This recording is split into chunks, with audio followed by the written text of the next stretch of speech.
Chers compatriotes, la journée d'aujourd'hui était bouleversée entre l'Israël et les Iraniens. Aujourd'hui, voilà, Israël qualifie leur attaque une attaque préventive contre l'Iran. Chers compatriotes, qu'appelle-t-on attaque préventive?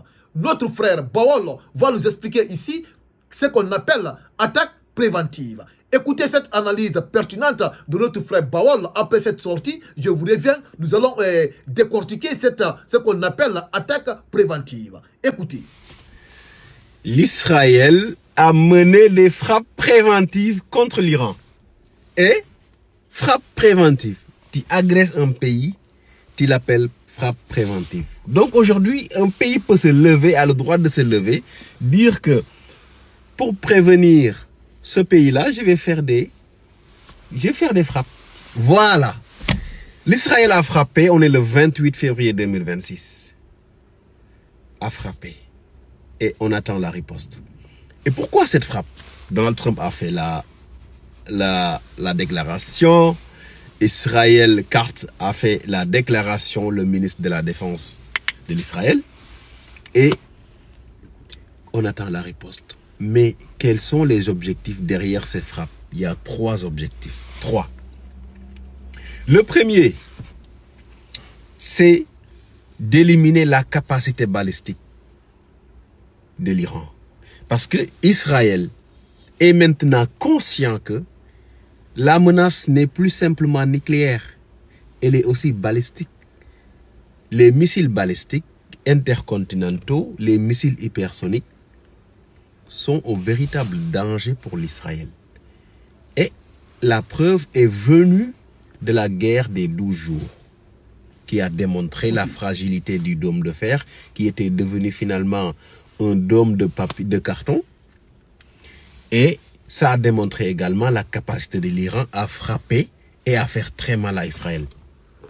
C'est pour cela aujourd'hui, les menaces ne sont plus nucléaires. C'est pour ça, cette campagne a pour premier objectif détruire les capacités balistiques de l'Iran. Et dans la deuxième vidéo, je vais vous ramener les 2 autres objectifs qui sont derrière ces frappes israéliennes. Dit-on frappe préventive. On agresse un pays, on l'appelle préventive. Donc je peux aller là-bas aujourd'hui, taper quelqu'un et dire que c'est... Oui, je t'ai tapé pour se prévenir de ta violence alors qu'il ne t'a rien fait.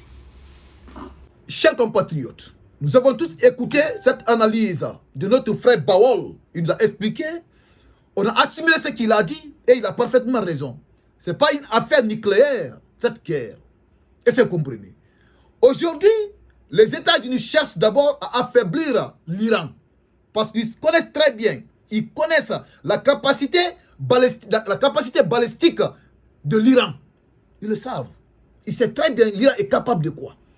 Et c'est compris. Raison pour laquelle ils ont dit à Israël de frapper d'abord l'Iran. Ils cherchent d'abord à affaiblir leur adversaire. Et c'est compris. Parce qu'ils connaissent très bien aujourd'hui que l'Iran détient des armes balistiques intercontinentales. Et c'est compris. Ils détiennent les armes balistiques intercontinentales et hypersoniques. L'Iran détient ça.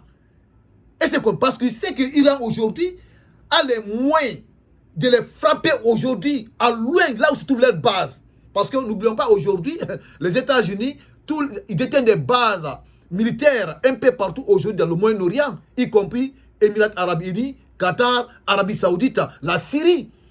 Ils ont des bases un peu partout dans ces pays-là. Donc aujourd'hui, l'Iran a les moyens de frapper les bases américaines qui se trouvent dans ces pays du Moyen-Orient.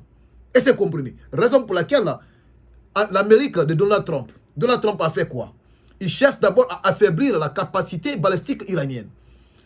Et c'est comme parce qu'on se rappelle la guerre de 12 jours, parce que notre frère vient de nous rappeler ici, la première guerre d'abord, lorsque Israël avait attaqué l'Iran, ça a chauffé entre les deux. Ça a chauffé entre les deux. Il fallait l'intervention des Américains de Donald Trump pour neutraliser l'Iran. Et c'est compris. Bon, cette fois-ci encore, qu'est-ce qu'ils ont fait? L'Iran a lancé une offensive. Dire que c'est une guerre préventive. Il prévient les Iraniens. Qu'il prévient les Iraniens. Toi, tu es en guerre avec quelqu'un et tu le dis encore que tu le préviens. Quelle sorte de guerre ça? C'est quelle sorte de guerre? Vous savez, les Américains, Donald Trump pensait qu'il allait affaiblir l'Iran, mais il n'a pas réussi à affaiblir l'Iran. Par rapport à ces manifestations qu'ils ont projetées en Iran. Et c'est compris, il n'a pas réussi. Il cherchait toujours à affaiblir le pouvoir de Mollah, mais il n'a pas pu. Voilà cette fois-ci pour lancer son offensive contre les Iraniens. Israël s'est introduit dans cette guerre. Et c'est comme donc c'est pour vous dire que Benjamin Netanyahou a introduit Donald Trump dans une guerre, dans le Moyen-Orient.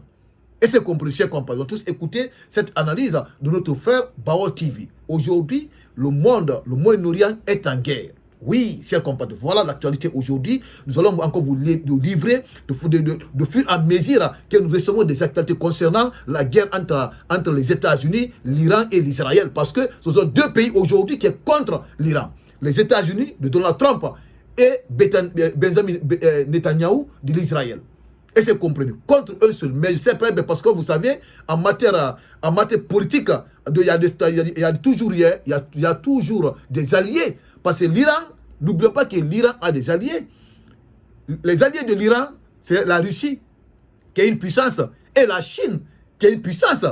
Et tout ça va rentrer dans la danse dans les prochains jours. Chers compatriotes, voilà l'actualité. Partagez la vidéo dans tous les groupes messagers de WhatsApp. Mais surtout, chers compatriotes, c'est une nouvelle chaîne. Si vous n'êtes pas abonné, je vous invite d'appuyer sur le bouton abonner. Vous allez vous abonner et appuyer sur la cloche de notification pour ne pas rater les prochaines actualités de 124. Chers compatriotes, merci et actualités, ça continue.